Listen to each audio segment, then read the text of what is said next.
Olá, já estamos de volta para o nosso segundo bloco e vamos começar dando uma pincelada de alguns fragmentos que tiramos do livro, né, Sebastião? Vamos lá. Então, vamos começar pela fundamentação e a necessidade do estudo. No conhecimento do perispírito está a chave de inúmeros problemas até hoje insolúveis. A análise do perispírito demonstra que a personalidade resulta da experiência de cada etapa, mas a individualidade é a soma de todas as realizações nas sucessivas reencarnações. Exatamente, é o que falamos. Por isso que Allan Kardec diz que no perispírito estaria uma fonte permanente de energias, estaria o remédio para a cura de todas as enfermidades, porque ele é que elabora, promove, constrói, destrói o universo físico a depender de como é gerenciado pela mente. É a mente que mantém a integridade, a harmonia do universo perispiritual. É a consciência que mantém a harmonia da mente. Até porque, conforme dizemos nos programas anteriores, a consciência emana de si a própria mente. A mente é uma emanação da consciência. O universo perispiritual é uma emanação da mente. O universo físico é uma emanação ou uma condensação da energia perispiritual.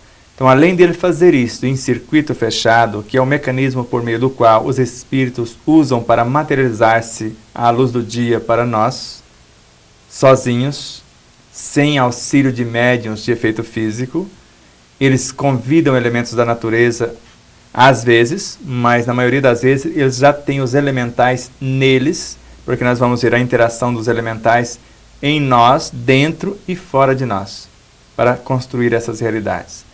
Então, no perispírito, na compreensão desse, estaria a solução para todas as enfermidades físicas, que estaria ali a sua causa. A causa dos conflitos psíquicos estaria ali a sua manifestação.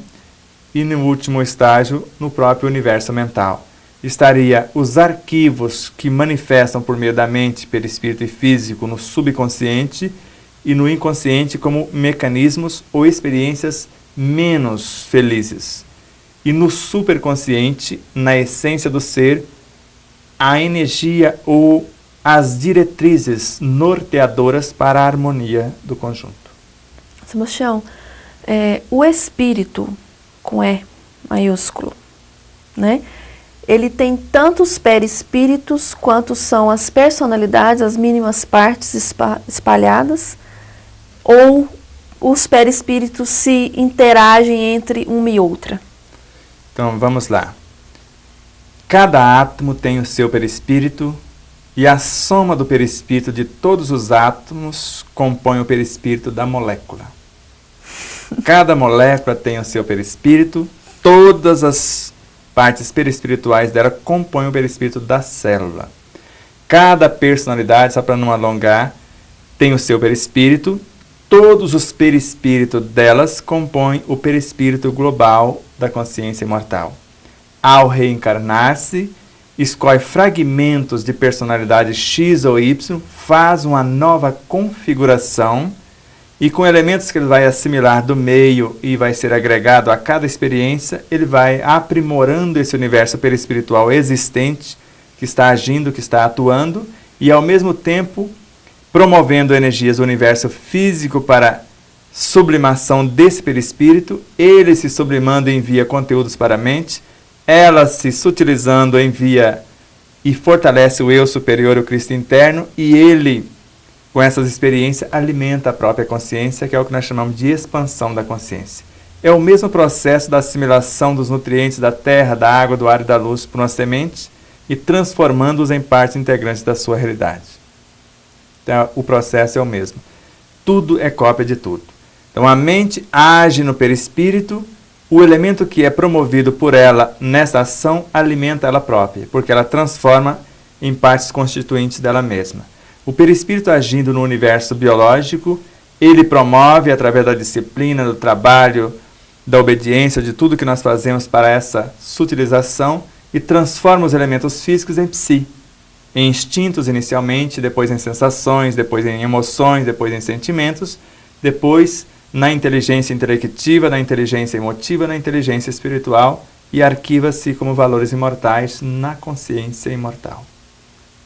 É como se o perispírito também se dividisse em várias partes. Ele divide, conforme a questão 140, em se tratando da parte vital do modelo organizador biológico, em quantas partes foram os órgãos do corpo, as células, as partículas.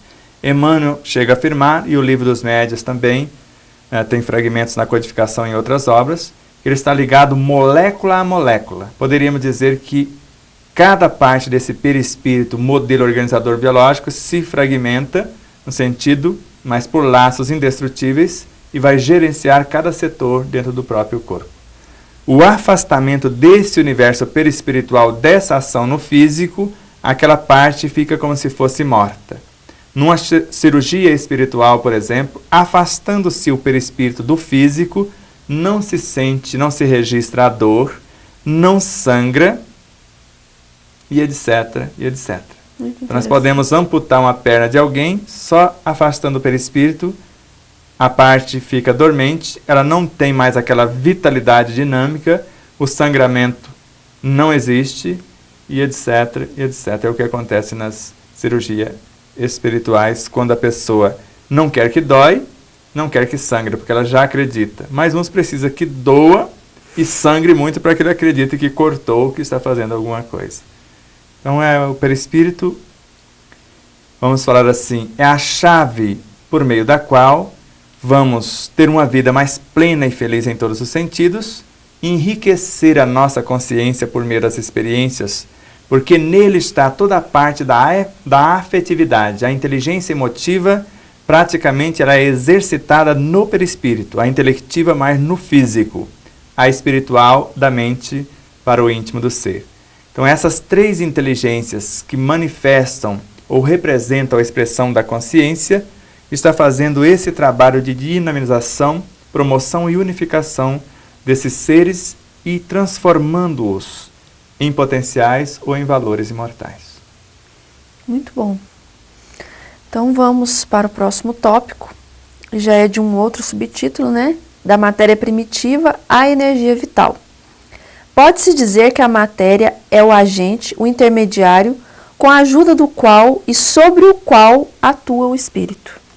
Exato, esse é o instante que ele começa a existir.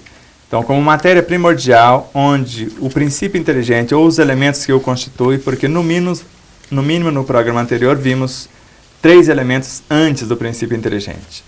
No princípio havia o movimento. Paralelamente, no princípio era o verbo. E o verbo era Deus. E o verbo estava com Deus. E o verbo se fez carne e habitou entre nós. Então, no princípio havia o movimento, o pensamento, a vontade do arquiteto cósmico. O pensamento, agindo, concentra e constrói ou constitui numa matéria, a matéria primordial, o que nós chamamos de psiquismo divino. Desse elemento nasce a energia, o éter cósmico. Dessa energia emerge o espírito, o princípio inteligente. Só que nessa energia éter já estava o agente, o intermediário, por meio do qual e sobre o qual atuava o espírito, o princípio inteligente. Esse professor, mesmo no ensino fundamental, já auxiliava alunos em planos menores. Parte dos alunos mais experientes lhe servia de agente, outros de intermediário. O intermediário, o equivalente ao perispírito, o agente, o que concretizava a ação, a parte física, e assim sucessivamente. Mas vamos ver a sequência, o que nos aguarda. Vamos lá. Sempre haverá um ser menos experiente, um medianeiro, que recebe instruções e as transmite a um ser mais experiente, o qual, por se encontrar em um estágio mais avançado, orienta os que o sucedem.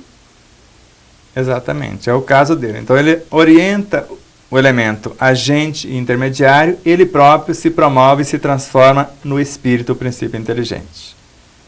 Agora ele continua auxiliando os dois, até porque se não tiver mais elementos, ele não avança. Se não tiver pelo menos mais um, para que juntos eles formem a consciência elementar, ou a molécula da matéria elementar. 2 átomos primitivos formam uma molécula elementar, da matéria elementar, que é a consciência elemental. Essa consciência elemental, em auxiliando novos princípios inteligentes que auxiliam a matéria retardatária, vão formar juntos a estrutura do fluido universal ou da energia universal. Todos auxiliando ou se entreajudando, né, todos esses universos, matéria, energia universal, melhor dizendo, matéria elementar, princípio inteligente e a matéria primária, juntos vão construir a matéria mental. A matéria mental, como medianeira, auxilia todos esses da retaguarda e serve de elemento obedecendo ao princípio vital. O princípio vital, obedecendo aos átomos da tabela periódica ou do sistema periódico, auxilia os da retaguarda porque tem neles a sua matéria-prima, os seus agentes, para que eles possam construir novas realidades e vai auxiliando os da dianteira e assim sucessivamente. É isso aí, Sebastião. O próximo item é o perispírito e as almas, vital, intelectual e espiritual. Podemos deixar para o próximo bloco uma... Dá tempo, dá para a gente começar, porque são várias facetas que nós apresentamos, até porque Allan Kardec colocou que a alma vital estaria mais ligado à matéria, à vida orgânica. A alma intelectual, enquanto essa vida tem uma função, um dinamismo. E a alma espiritual, a que segue com o ser após a morte. Mas hoje nós vemos essas três almas retratadas no psiátomo. Porque a alma vital é o primeiro núcleo do psiátomo, o bion, que organiza e mantém a vida. A alma intelectual é o segundo núcleo, o perceptum, a percepção e memória. E é o que nós vemos, a alma espiritual, agora por uma outra vertente, é a parte da consciência. Só que essas três almas também evoluem. A alma vital de hoje será a alma intelectual de amanhã, que será a alma espiritual de mais tarde. Entraremos mais profundamente nessas três almas, né, Sebastião? No próximo bloco.